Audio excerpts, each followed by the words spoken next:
que o mundo realmente anda caminhando por um processo de destruição, um processo de degradação, tanto física quanto moral, é fato.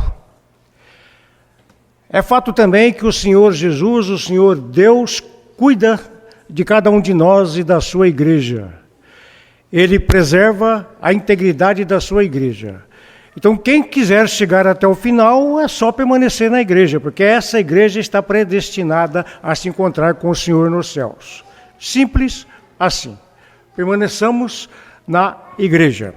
Existem problemas e dificuldades, esse mundo terrível, o mundo que cada vez mais encontra situações e coisas que vão contra a palavra do Senhor, mas que acaba por ser politicamente correto, acaba por se tornar adequado com o passar dos tempos.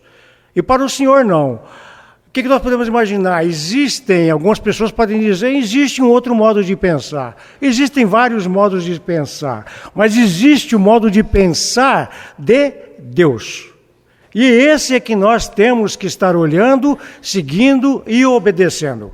Todos os outros demais modos de pensar estão fora da realidade quando nós entendemos que devemos obedecer à palavra do Senhor.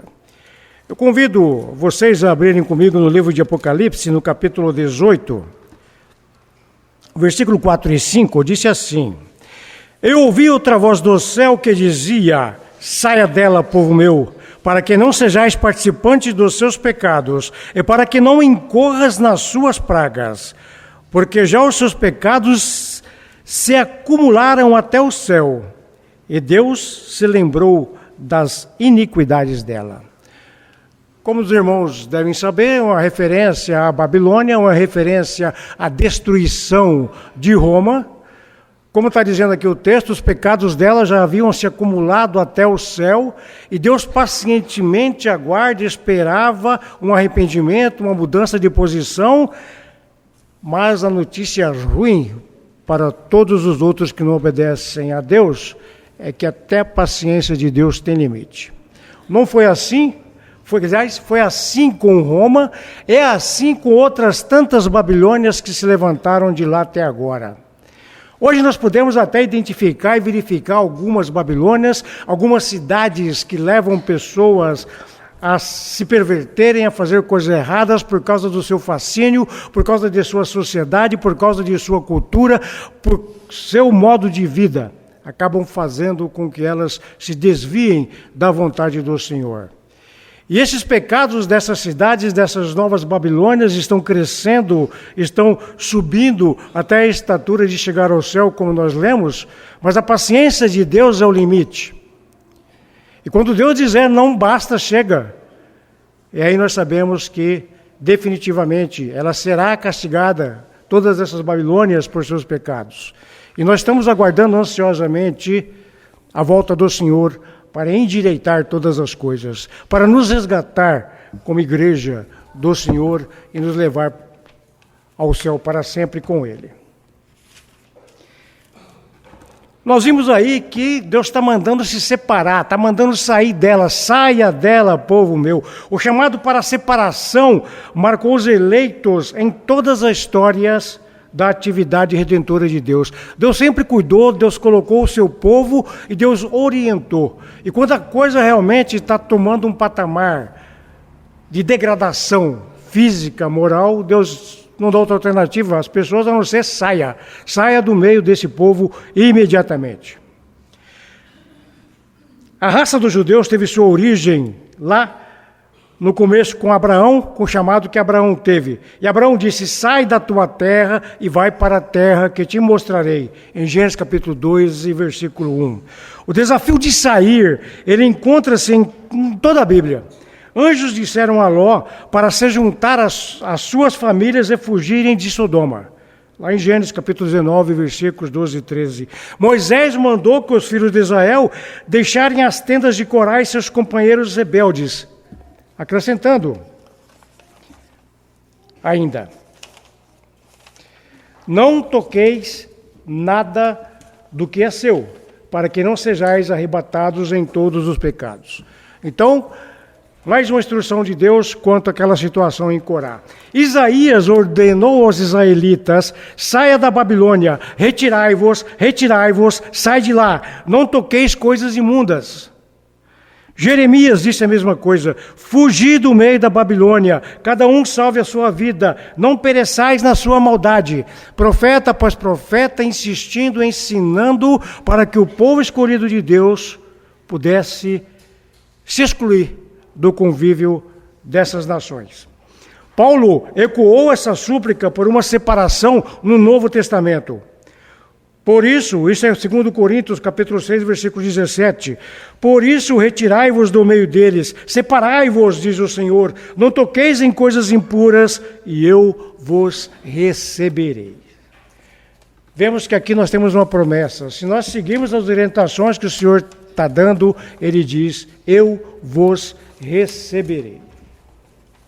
Geralmente essa ordem de sair era o povo de Deus sair de um lugar a fim de não ser destruído juntamente com eles. A paciência de Deus tinha chegado no limite, ele ia tomar providências quanto àquilo, haveria destruição física quanto àquelas localidades que o Senhor cuidaria, e essa instrução era para eles se retirarem de lá fisicamente.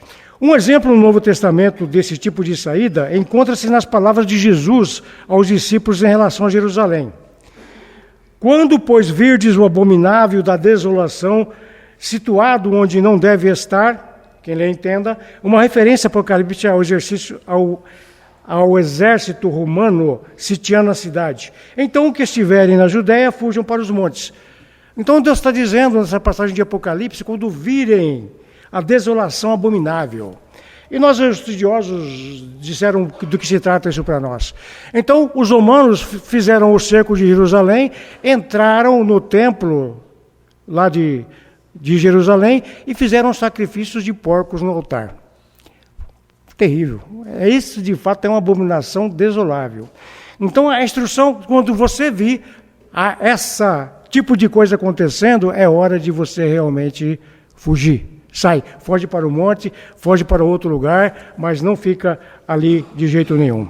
Os historiadores contaram para a gente que a queda de Jerusalém, os judeus cristãos fugiram escapando da destruição da cidade. Nós sabemos, a promessa de Deus não falha, mas ela acontece. E Jerusalém realmente foi destruída, como havia sido profetizada pelo próprio Cristo. Mas, geralmente, essa ordem de sair significa recusar-se a ser influenciado negativamente pelo local. Se nós entendemos essa ordem literalmente, saia e nós já vamos cada um catar nossas coisas e ir embora para outra localidade, é um tanto quanto difícil, porque babilônios existem aos milhares hoje em dia. Nós temos, então, que se recusar a ser influenciado negativamente por esse local. O local onde acontecem perversidades, onde acontecem coisas que são contrárias à palavra do Senhor, nós temos que estar identificando essas coisas e evitar de ser influenciado pelas coisas que estão acontecendo. Esse era o caso das súplicas de Isaías, de Jeremias, para saírem da Babilônia. Vocês não sejam influenciadas pelas coisas que estão acontecendo na Babilônia. O que estava acontecendo lá na Babilônia, o Senhor disse que aconteceria dele vir com o juízo sobre eles. Mas o que o povo se esperava do povo de Deus é que não se influenciasse, não recebesse a influência negativa daquelas pessoas que estavam lá. Alguns que foram levados para a Babilônia haviam começado a criar raízes em Israel. Diz o ditado que é nada como um dia atrás do outro, mas vem dia e vem um outro dia depois, e as pessoas parecem que vai acostumando, e olha assim e diz, parece que o cão não é tão feito como se pintava, e vão se acostumando com aquelas coisas todas que estão acontecendo, e de repente nós estamos nos enredando em todas as situações que cada vez mais pessoas fazem como naturais, como normais. Às vezes não fica tão claro para a gente, às vezes tem outras situações que são claras, mas outras nem tanto, de nós identificarmos e saber, isso é completamente fora da vontade do Senhor.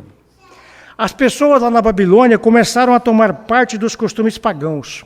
Isso é muito grave diante dos olhos do nosso Deus. Temos que cuidar, abrir nossos olhos para não tomar parte dos costumes pagãos, fazendo as mesmas coisas que eles fazem. O mundanismo estava se estabelecendo, e eles estabeleceram uma linha de vivência: viver e deixar viver. É um modo de apaziguar e deixar com que tudo fique bem. Está tudo bem. Vamos viver e deixar viver, e vamos viver aqui em conjunto. Mas o Senhor está nos alertando claramente sobre isso. Saia da Babilônia. Não aceite a influência negativa que ela traz para nós. Os profetas suplicavam para que eles saíssem, em outras palavras, que não se deixassem contaminar pelo estilo de vida dos babilônios. É a mesma coisa. A palavra do Senhor é viva e eficaz. Não devemos nos deixar contaminar pelo estilo de vida das pessoas que não obedecem ao Senhor. Essa também é uma ênfase principal de Apocalipse, que nós lemos agora, capítulo 18, versículo 4. Os cristãos deveriam se retirar da Babilônia de 3 formas, pelo menos: emocional, psicológica e espiritualmente. Saia da Babilônia, retire-se agora de uma forma emocional, psicológica e espiritualmente. Retirar-se da Babilônia significa não ter comunhão com os pecados dela, não ser seduzidos por seus encantos e tentações. Roma, naquele tempo, era uma cidade da qual atraía as pessoas por todo tipo de coisa que ela apresentava e colocava à disposição. A luxúria, a riqueza, tudo que ela apresentava. Retirai-vos da Babilônia descreve a separação essencial entre cristão e o mundo. Retirai-vos da Babilônia, seja separado. Não seja como as demais pessoas do mundo. Ser separado do mundo não significa que nós temos que entrar na primeira nave espacial com destino a Marte e ir embora. Ou então, nos esconder no mosteiro, trancar todas as portas e ficar isolado nesse local. Não é isso que quer dizer. Mas quer dizer para nós não aceitarmos essas más influências. Jesus enfatizou que seus discípulos estavam no mundo, mas não eram do mundo. E nós lemos isso na passagem que foi lida, no Evangelho de João, capítulo 17. E disse assim: dei-lhes a tua palavra e o mundo os aborreceu, porque não são do mundo, assim como eu não sou do mundo. Novidade nenhuma. Quando nós tratamos das coisas do Senhor, o mundo aborrece, ou seja, o mundo nos ama menos. O mundo não nos ama porque nós tratamos das coisas do Senhor. E o Senhor Jesus, em oração, está dizendo a respeito de seus discípulos: eu não peço que tire do mundo, mas que o livre do mal. Tirar do mundo, vai chegar uma hora em que ele vai nos tirar. Ou nós passando dessa vida para outra, ou Jesus apontando no céu para resgatar a sua igreja. Dessa forma nós vamos sair desse mundo.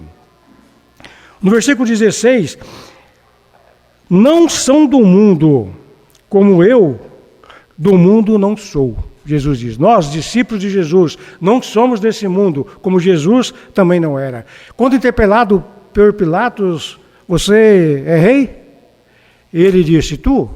Ou dizes, na verdade, o meu reino não é desse mundo, porque se fosse eu clamaria e meu pai enviaria legiões. Mas o meu reino agora não é desse mundo. Jesus disse isso, ele enfatizou o mundo dele não sendo desse mundo, e o nosso também. Né? O nosso reino não é desse mundo, nós pertencemos ao reino de Cristo, nós somos forasteiros, nós somos embaixadores de Cristo, nós representamos os negócios dele aqui nessa terra, e os negócios deles é levar a palavra para que mais pessoas se arrependam de suas obras e possam se integrar ao seu corpo.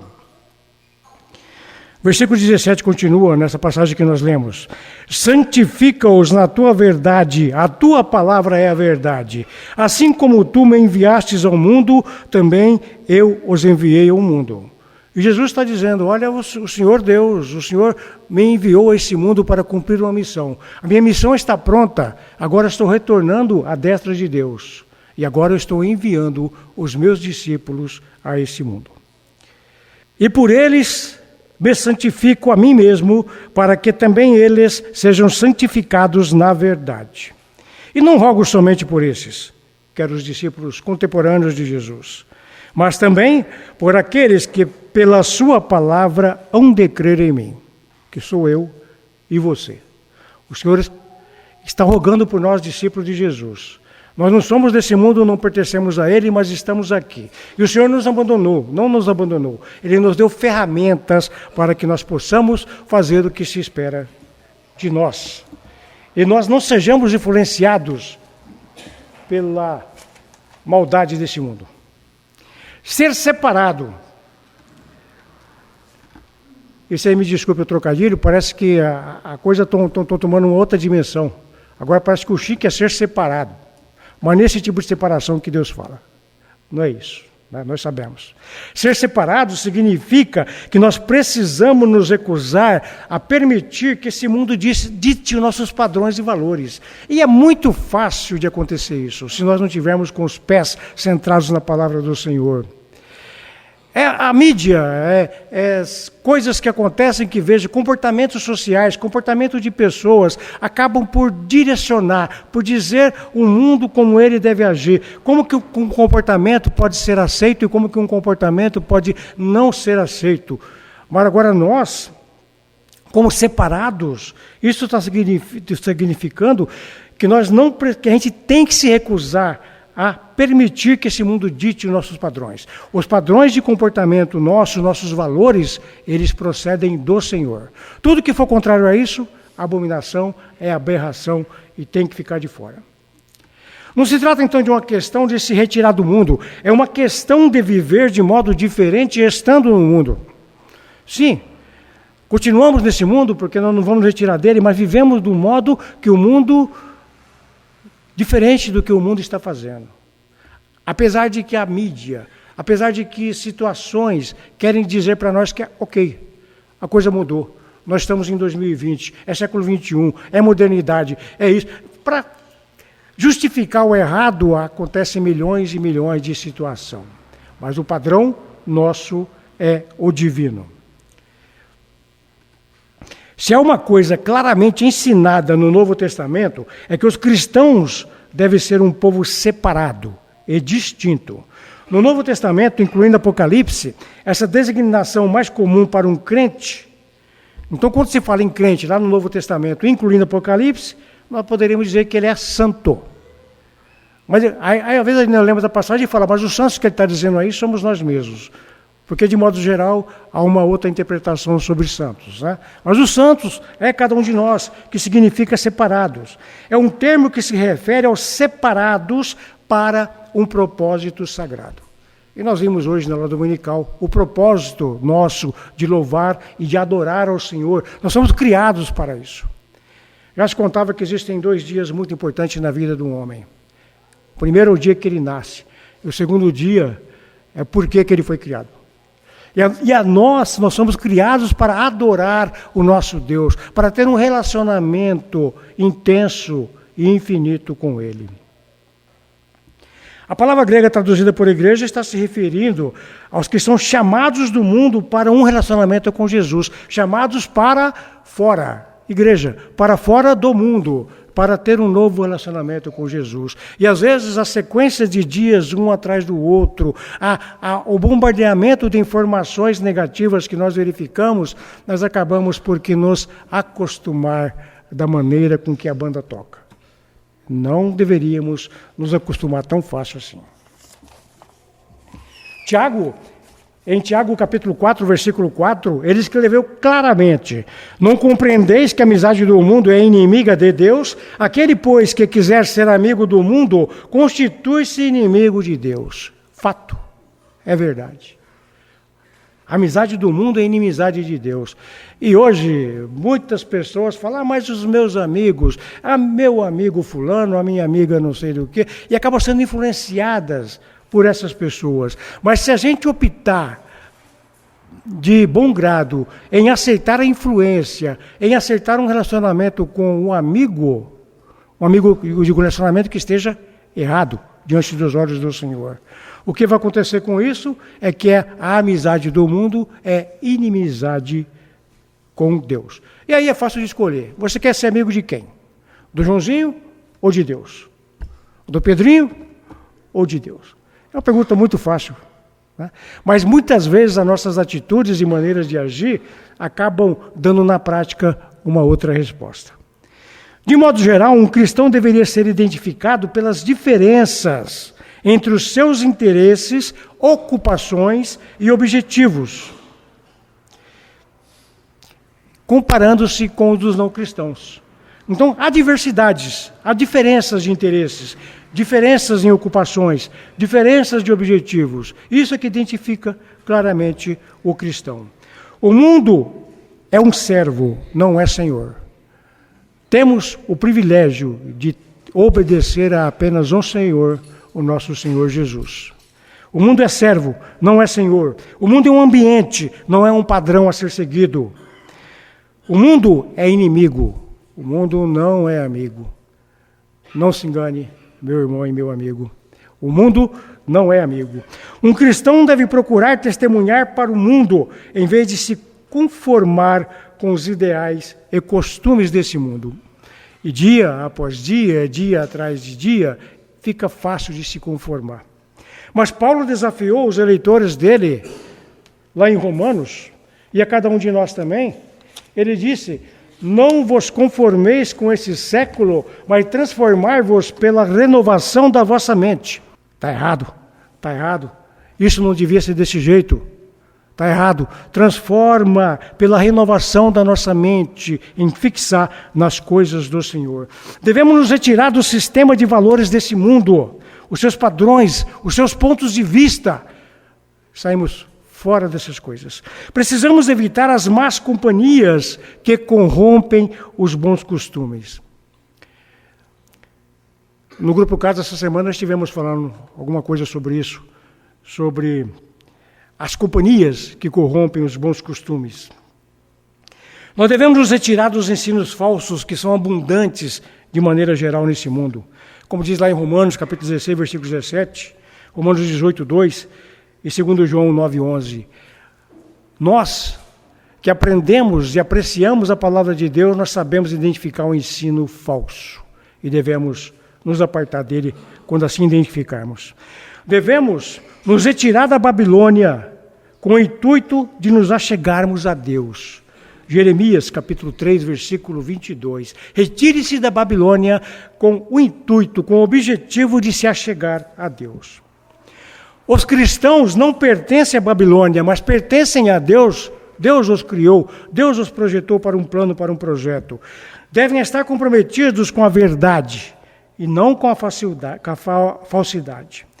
Os cristãos devem estar comprometidos com a pureza, não com a perversão. Os cristãos devem estar comprometidos com a vontade de Deus e não com a conveniência negligente, como está muito fácil de acontecer, como muitos meios querem ensinar para todos nós. Se dermos ouvidos à ordem do Senhor, retirai-vos do meio deles, separai-vos, Ele cumprirá o que nos prometeu. 2 Coríntios, capítulo 6, versículos 17 e 18. E vos receberei, serei vosso pai, e vós sereis para mim filhos e filhas. Todo indivíduo tem que decidir se quer ser um morador da Babilônia ou um cidadão do céu. É impressionante como Deus, desde quando Ele criou o homem, Ele deu a oportunidade de decisão. Escolhe o que você quer. Tem coisas a serem escolhidas no mundo de escolha. E nós temos essa opção. Podemos escolher, eu quero morar na Babilônia até ela acabar. Ou então eu quero ser um cidadão dos céus. E aí, de repente, minha atitude e a minha posição deveria ser outra. A segunda pergunta que pode ser feita é: por que era tão importante que os leitores de João saíssem da Babilônia? Primeiramente, o anjo lhe disse para saírem da cidade, para não se tornarem cúmplices. E aí é um problema. Se eu sei e eu não falo nada, eu sou cúmplice. Ser cúmplice também é fazer as mesmas coisas que as pessoas faziam. É outra maneira de ser cúmplice. Ser cúmplice de uma maneira ativa ou de uma maneira passiva. Na prática, porém, na vida diária, as pérolas, as púrpuras, cálices de ouro, isso despertava uma terrível fascinação ali na convivência de Roma. Como outras coisas e outras coisas que foram inculcadas e colocadas podem nos dar uma incrível fascinação no convívio com a Babilônia. Se eu e você nos sentimos tentados a ceder essa sirene convidativa do mundo, os cristãos do primeiro século devem ter sentido duplamente tentados.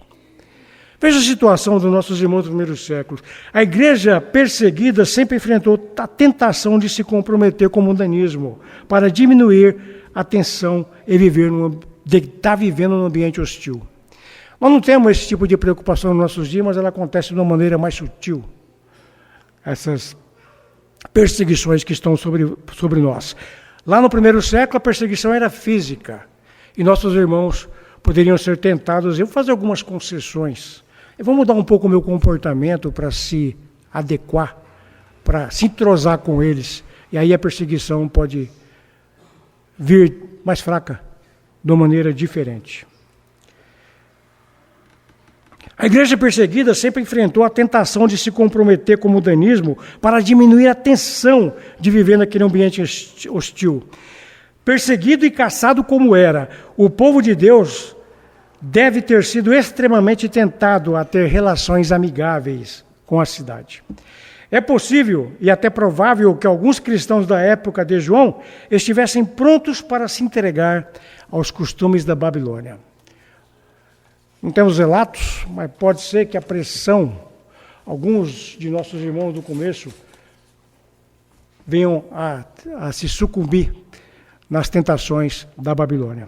Era de importância vital que eles entendessem as questões envolvidas. Uma delas era que, se fossem cúmplices dos pecados da Babilônia, perderiam o direito de serem chamados povo de Deus.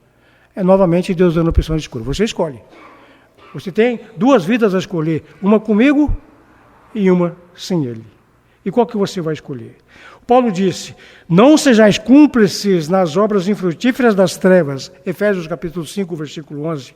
E novamente, não te tornes cúmplices dos pecados de outrem, 1 Timóteo capítulo 5, versículo 22. Instruções é que não falta para nos nortear o comportamento.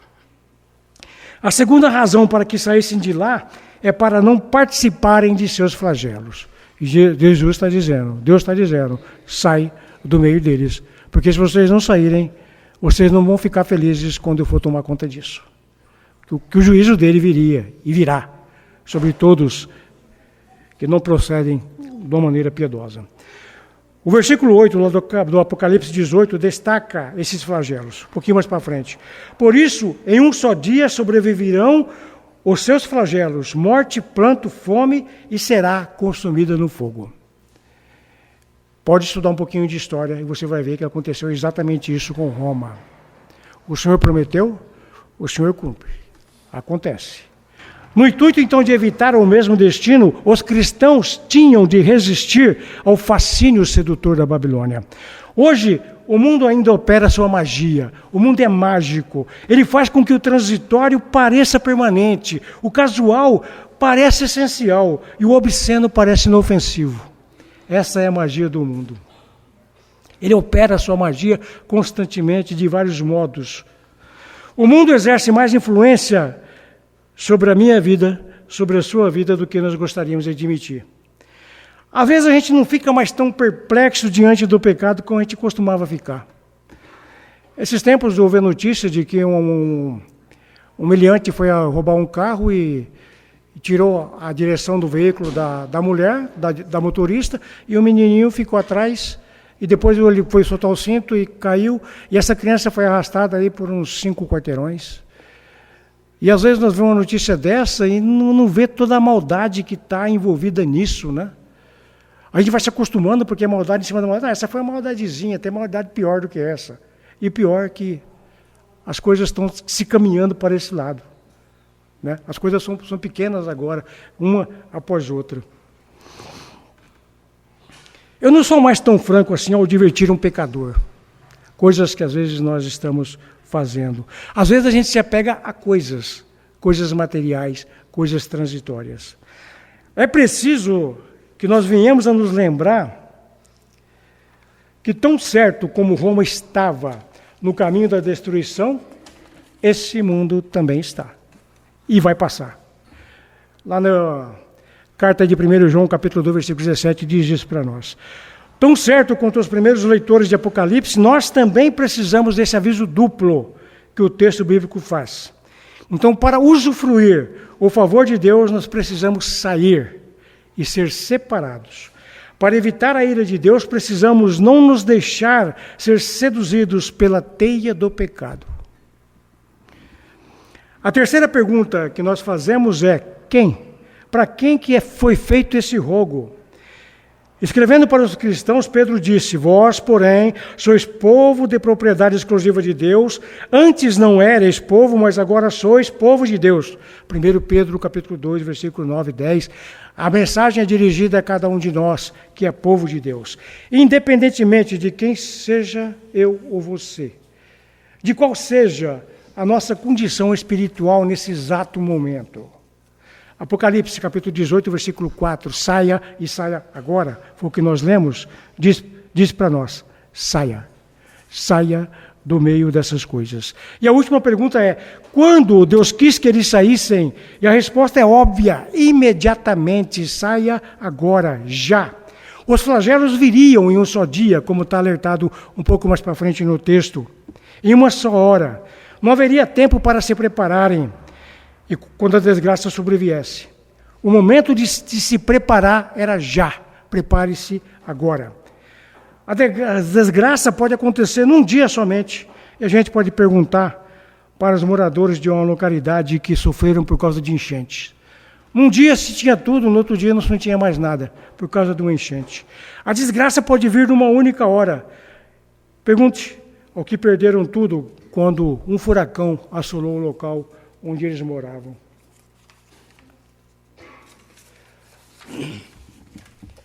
A desgraça pode vir num só minuto. Pergunte àqueles cujos lares e vidas foram sacudidos por um terremoto. Menos espera de repente. A calamidade pode até vir no segundo. Você sabe que isso é verdade. A tragédia pode sobrevir a qualquer momento, em qualquer lugar. Lá em Tiago, capítulo 4, versículo 14, disse assim: o que é a nossa vida? Sois apenas como neblina que aparece por um instante e logo se dissipa. Somos nada. A recordação disso não deve nos encher de maus pressentimentos, mas nos estimular a estar preparados, a estar prontos agora, a obedecer. Saia, não seja influenciado por Babilônia. 2 Coríntios 6:2. Eis agora o tempo sobremodo oportuno.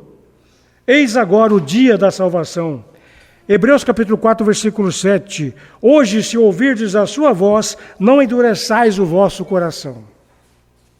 O tempo oportuno, o tempo é agora. O tempo de mudança de atitude é agora. Se você está conosco hoje aqui nessa manhã e precisa ser batizado, faça agora. Se você precisa ser restaurado como um filho de Deus que está um tanto quanto se desviando do caminho, faça agora. Não deixe para depois.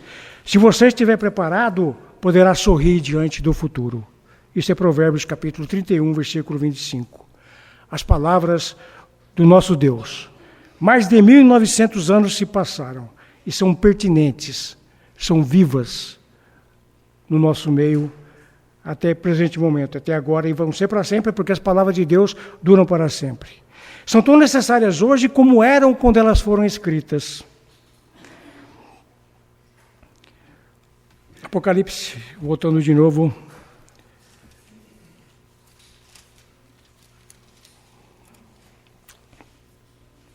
Versículo 4 e versículo 5 do capítulo 18. E ouvi outra voz do céu que dizia: sai dela, povo meu, para que não sejais participantes de seus pecados e para que não incorras nas suas pragas, porque já os seus pecados se acumularam até o céu, e Deus se lembrou da iniquidade dela. Roma passou, foi destruída. Babilônia contemporânea foi destruída. Que Deus possa ajudar a cada um de nós a vislumbrar o céu para onde iremos. Aqui somos apenas peregrinos. Participamos desse mundo, mas não pertencemos a ele. Que nós tenhamos sempre isso em nossas mentes, em nossos corações. Quem somos, para onde estamos indo e com quem vamos para sempre morar. Que Deus nos abençoe. Aleluia, aleluia.